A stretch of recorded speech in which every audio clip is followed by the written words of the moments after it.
శ్రీ గురుభ్యో నమ. శ్రీకృష్ణ పరబ్రహ్మణే నమ. శ్రీమద్ భాగవత మహాపురాణం నందలి దశమస్కంధములోని పూర్వార్థమునందు 25వ అధ్యాయము ప్రారంభము. శ్రీశకుడు పరీక్షిన్ మహారాజుతో పలికెను. పరీక్షిన్ మహారాజా, శ్రీకృష్ణుని పర్యవేక్షణలో నందుడు మున్నగు గోపాలురు ఎల్లరునూ తనను పూజింపక గోవర్ధనగిరిని ఆరాధించినందులకు ఇంద్రుడు వారి ఎడల మిగుల కుపితుడయ్యను. ఇంద్రుడు తానే త్రిలోకాధిపతినని భావించుచు విర్రవీగుచుండెను.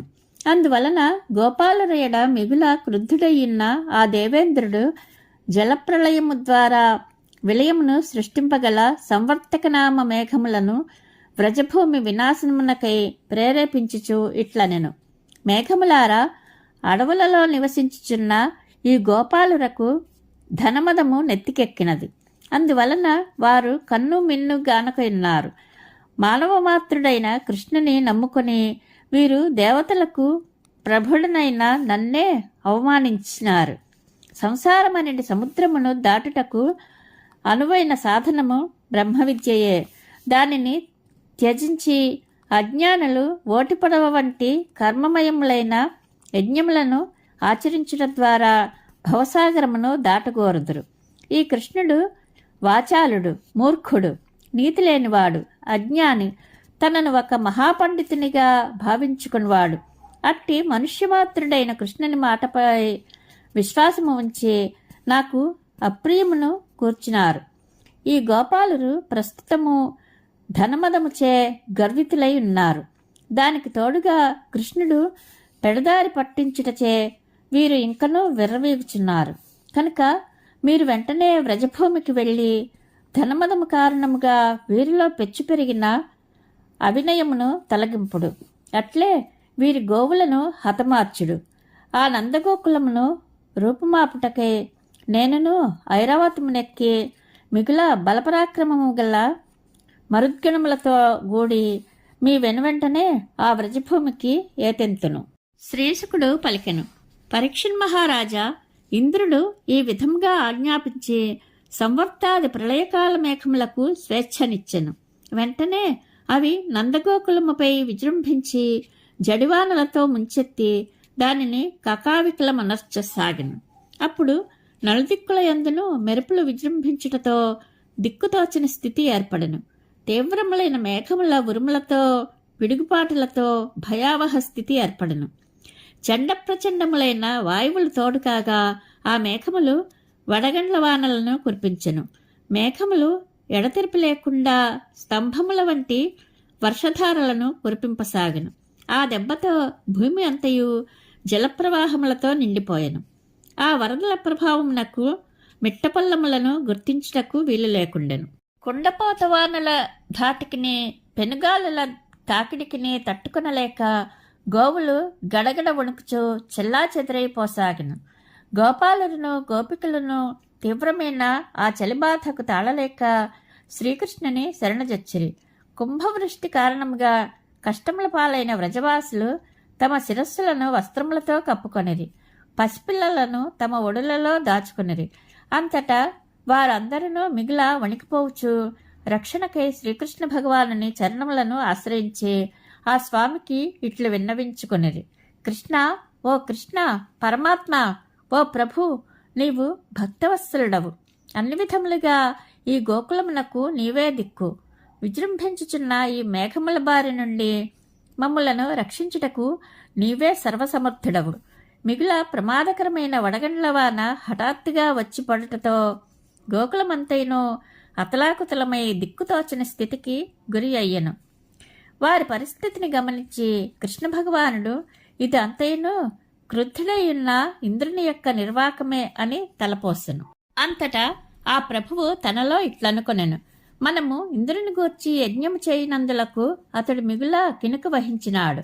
అందులకు ప్రతీకారముగా మనపై దెబ్బతీయుటకై అతడు అకాలంలో తీవ్రమైన గాలులతో కూడిన వడగండ్ల వానను కురిపించుచున్నాడు. ఇప్పుడు నా యోగమాయ చేత చక్కగా దీనికి ప్రతిక్రియ అనర్చెదను. అతడు తన మూర్ఖత్వముచే తనను త్రిలోకాధిపతిగా భావించుకొంచున్నాడు.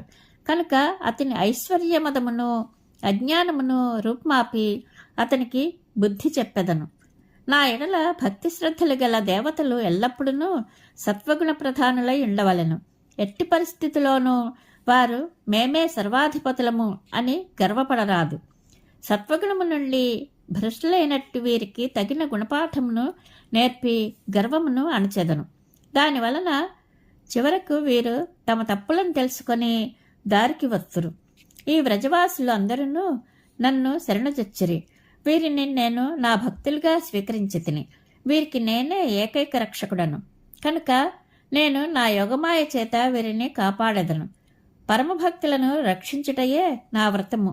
అందులకు ఇప్పుడు అవసరము ఏర్పడినది. ఇట్లు పలికిన శ్రీకృష్ణుడు ఒకే ఒక చేతితో గోవర్ధనగిరిని అవలీలగా పైకెత్తెను. బాలుడు పుట్టగొడుగు వలె ఆ స్వామి దానిని తన చిటికిని వ్రేలిపై ధరించెను. పిమ్మట కృష్ణ భగవానుడు గోపాలులతో ఇట్లు పలికెను. తల్లులారా, తండ్రులారా, వ్రజవాసులారా, మీరు అందరూ మీ మీ గోవులను ఇతర వస్తువులను తీసుకొని హాయిగా ఈ పర్వతము క్రిందికి చేరుడు. నా చేతి నుండి ఈ గిరి జారిపడునేమో అని మీరు ఏమాత్రమూ భయపడవలదు. ఈ పెనుగాలుల నుండి, ఈ తెంపులేని వానల నుండి మిమ్ములను అందరినీ రక్షించుటకే నేను ఈ యుక్తిని పన్నెతిని.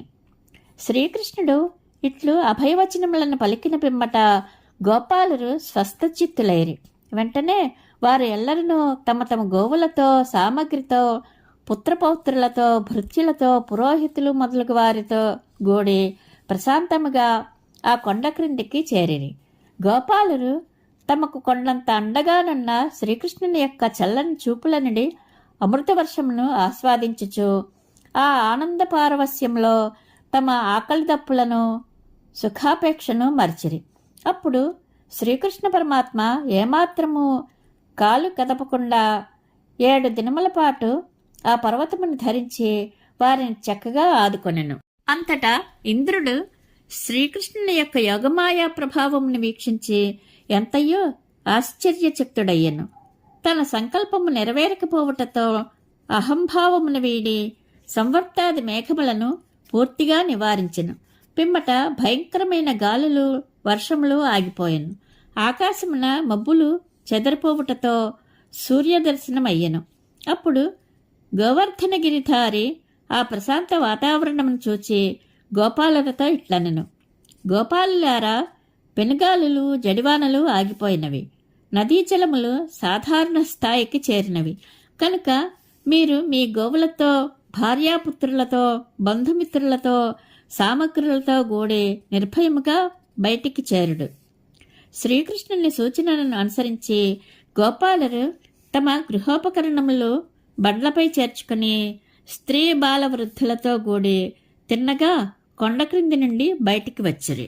అంతటా కృష్ణ భగవానుడు అందరినూ చూచుచుండగా అవలీలగా గోవర్ధనగిరిని యథాస్థానమున నిలిపెను. అప్పుడు వ్రజవాసుల హృదయము కృష్ణుని ఎడ ప్రేమాదరములతో నిండిపోయెను. పిమ్మట వారు ఆ స్వామిని కౌగిలింతలు మొదలగు వానితో ముంచెత్తిరి.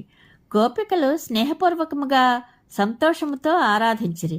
పెద్దలు పెరుగుతో, అక్షతలతో, జలములతో పవిత్రమగు ఆశీస్సులను అందించి ఆ ప్రభువు యొక్క నసుట తిలకమును దిద్దిరి. పిమ్మట యశోదామాతయు, రోహిణీదేవియు, నందగోపుడును, మిగుల పరాక్రమశాలి అయిన బలరాముడును అనురాగపూర్వకముగా తమ కౌగిలింతలతో శ్రీకృష్ణుని ఆశీర్వదించిరి. పరీక్షిత్ మహారాజా ఆ సమయమున దేవతలు, సాధ్యులు, సిద్ధులు, గంధర్వులు, చారణులు సంతోషంతో ప్రస్తుతించుచు ఆకాశము నుండి పుష్పవర్షమును కురిపించిరి. మహారాజా అప్పుడు స్వర్గమున దేవతలు ఎల్లరునూ శంఖధ్వనులతో, దుందుభినాదములతో తమ ఆనందోత్సాహములను వెల్లివిరియచేసిరి. తుంబురుడు మొదలగు ప్రముఖ గాయకులు కృష్ణప్రభువు లీలలను గూర్చి మధురముగా గానమనర్చిరి. మహారాజా అంతటా ఆ కృష్ణుడు ప్రేమార్ద్ర హృదయులైన గోపాలులతో పరివృతుడై బలరామునితో గూడి బృందావనమునకు చేరెను.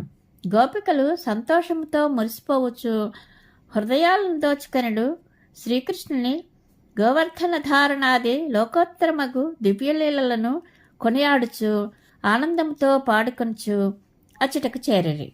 ఇది శ్రీమద్భాగవత మహాపురాణం నందలి దశమస్కంధములోని పూర్వార్థమునందు 25వ అధ్యాయము సంపూర్ణము. శ్రీకృష్ణానుగ్రహ ప్రాప్తిరస్తు. శుభం భూయాత్.